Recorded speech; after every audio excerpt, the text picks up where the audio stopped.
Assalamualaikum warahmatullahi wabarakatuh. Nama saya Muhammad Nafril Ramadan dengan NPM 210 663 5663. Kali ini saya akan menjelaskan cara menggunakan modul time off pada UDU 16.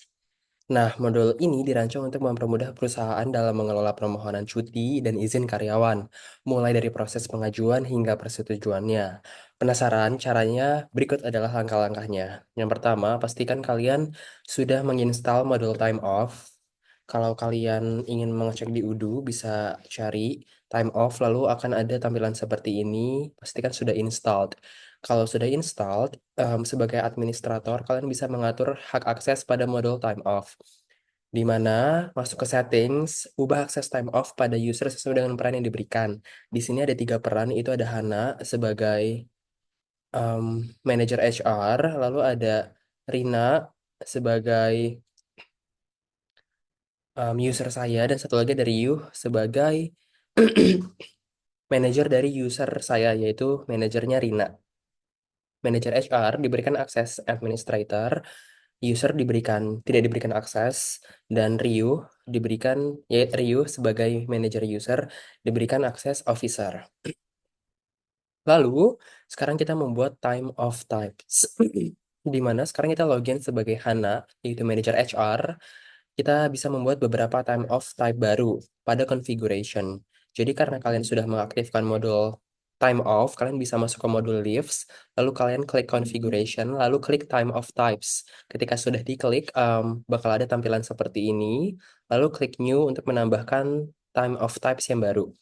Ketika diklik new, kalian bisa langsung mengisi field-fieldnya sesuai dengan kebutuhan. Di sini saya ada cuti tahunan dan cuti sakit dan cuti bersalin. Untuk cuti tahunan, di sini ada beberapa field, yaitu ada profile, di mana by employees approver and time of officer.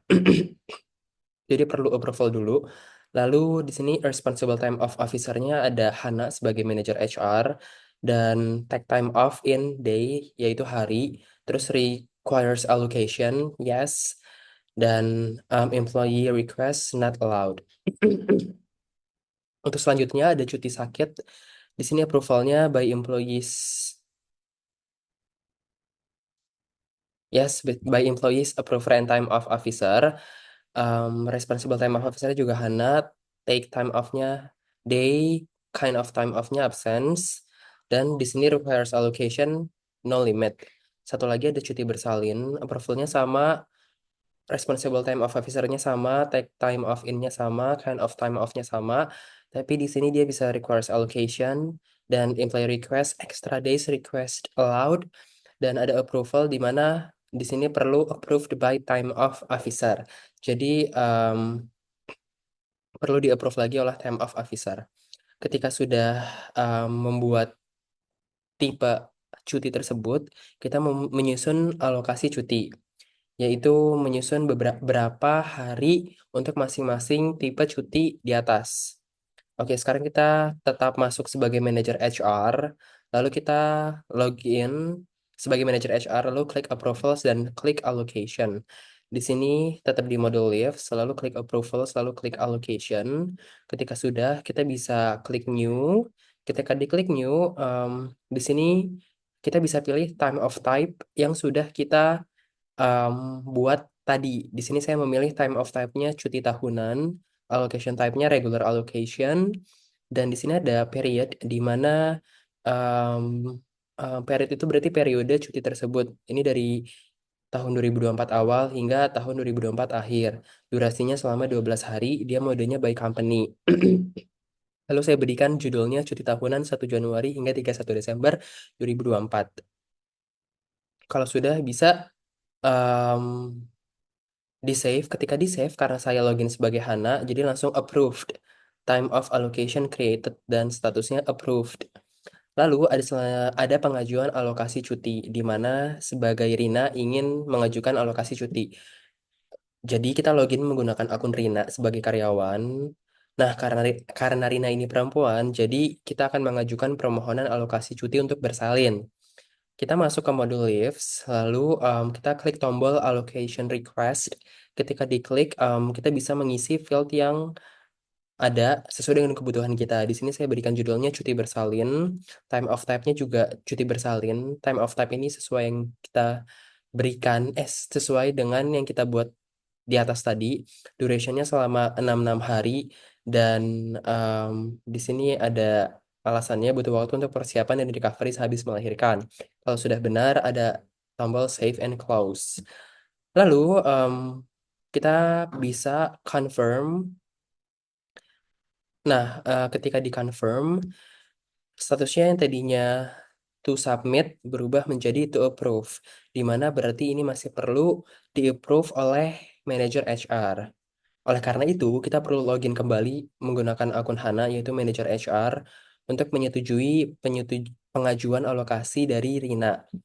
Em, nah, kalau kita sudah login sebagai HANA, kalau kalian sadar, di sini ada tombol ada notifikasi terkait time of allocation. Nah, berarti ini notifikasi terkait pengajuan alokasi cuti oleh Rina tadi.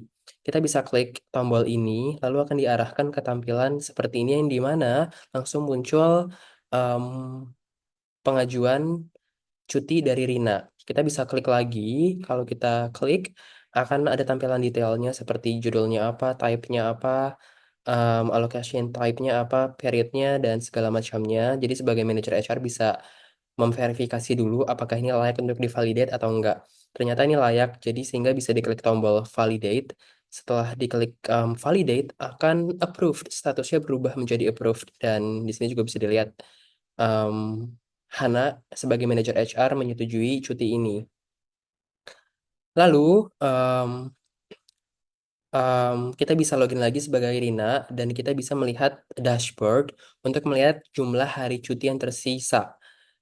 Kalau kalian lihat di sini ada 12 days available, jadi cuti tahunan em, itu tersedia untuk Rina 12 hari dan cuti bersalin tersedia untuk 6 hari. Nah, kalau Rina sudah memakai cuti tersebut, nanti angkanya akan berkurang. Kita akan coba ya.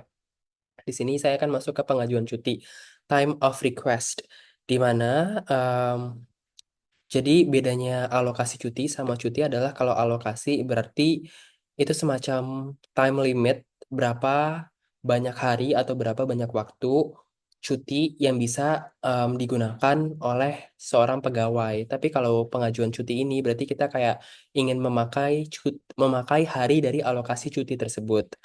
Nah, di sini em, Rina sebagai karyawan dapat menggunakan hak cuti yang sudah dialokasikan. Sehingga saya akan mengajukan permohonan cuti tersebut dengan cara pertama masuk ke modul Leaves, kan akan langsung direct ke page dashboard, lalu bisa klik New Time Off. Kalau diklik kita bisa langsung isi field sesuai dengan kebutuhan kita. Di sini saya ingin menambahkan tiga em, pengajuan cuti. Yang pertama ada cuti bersalin dengan tanggal dari 12 em, Desember tahun 2024 hingga tanggal 21 Februari tahun 2025. Nanti bakal terhitung sendiri, dia totalnya 60 hari. Lalu bisa di save and close. Ini berarti cuti bersalin selama 60 hari. Terus bisa juga ada cuti tahunan. Saya juga menambahkan cuti tahunan dari tanggal 13 bulan November hingga tanggal 14 bulan November. Jadi 2 hari. Dan terakhir ada cuti sakit. Itu 5 hari dari tanggal 18 November hingga 22 November. Jika semuanya sudah di save and close, kita bisa melihat riwayatnya di menu My Time Off. Jadi akan langsung muncul nih cuti-cutinya, ada cuti bersalin, cuti tahunan, dan cuti sakit. Lalu kalau sudah em, terbuat, itu juga bisa diklik masing-masing cutinya, nanti akan muncul detailnya. Seperti ini ada cuti tahunan, em, detailnya seperti ini. Dan sudah dilihat bahwa em, requestnya sudah dibuat oleh Rina. Lalu, karena cuti tersebut perlu persetujuan dulu dari manajer user yaitu Ryuh dan manajer HR, kita akan login dulu sebagai manajer user yaitu Ryuh. Nah, kita login sebagai Ryuh, lalu masuk ke modul Leaves, lalu masuk ke All Time Off, lalu kita bisa filter to approve sehingga muncul tiga pengajuan cuti yang sudah diajukan oleh Rina tadi. Di sini ada cuti-cutinya. Nah, kita akan mengapprove atau menyetujui cuti bersalin oleh Rina. Jadi kita klik cuti bersalin, di situ bakal ada tombol untuk approve atau refuse. Di sini karena kita ingin menerima, jadi kita klik tombol approve, lalu em, statusnya akan berubah menjadi second approval. Nah, ini belum secara penuh approved karena masih perlu persetujuan dari manajer HR. Ini baru dapat persetujuan dari manajer user. Oke, cuti bersalin telah di-approve oleh manajer user. Lanjut ke cuti tahunan. Ini juga di-approve dan statusnya sudah berubah menjadi second approval. Butuh persetujuan dulu dari manajer HR. Dan yang terakhir, manajer user itu menolak atau refuse pengajuan cuti sakit. Jadi bisa diklik tombol refuse dan kalau diklik statusnya akan berubah menjadi refused. Jadi karena sudah ditolak, tidak perlu em, ditolak lagi oleh manajer HR. Langkahnya cukup sampai sini. Lalu, sekarang kita login lagi sebagai manajer HR untuk memberikan persetujuan kedua pada permintaan cuti em, tahunan dan cuti bersalin Rina. Oke, kita login dan ketika login sebagai Hana, langsung ada notifikasinya juga. Kita bisa klik dan langsung muncul dua cuti yang perlu approval lagi. Nah, di sini kalau diklik yang cuti bersalin akan ada tombol validate atau refuse dan saya kondisinya akan memvalidate dan setelah diklik validate statusnya akan berubah menjadi approved. Ya, seperti ini approved. Lalu saya juga ingin validate cuti tahunan, langkahnya sama ketika di validate statusnya akan berubah menjadi approved. Berarti Rina sudah mendapat persetujuan dengan tuntas, yaitu persetujuan dari manajer user dan manajer HR. Dan Rina berhak untuk mendapatkan cuti tersebut. Nah, ketika semua sudah disetujui, kita bisa mengakses bagian reporting untuk melihat data cuti karyawan.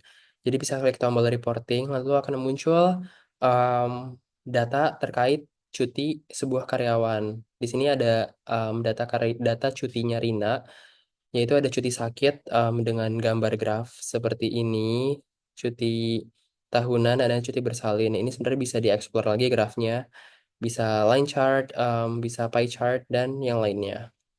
Nah, selain Hana bisa ngeklik reporting, kita juga bisa login lagi sebagai Rina, yaitu sebagai user, untuk buka dashboard dan untuk melihat sisa hari cuti Rina. Kan kalau kita lihat di awal tadi, cuti tahunannya 12, sekarang sisa 12, sisa 10, karena 2 harinya udah dipakai. Dan cuti bersalin yang tadinya 66 hari, sekarang sudah sisa 6 hari, karena sudah dipakai 60 hari untuk cuti bersalin yang telah diajukan tadi.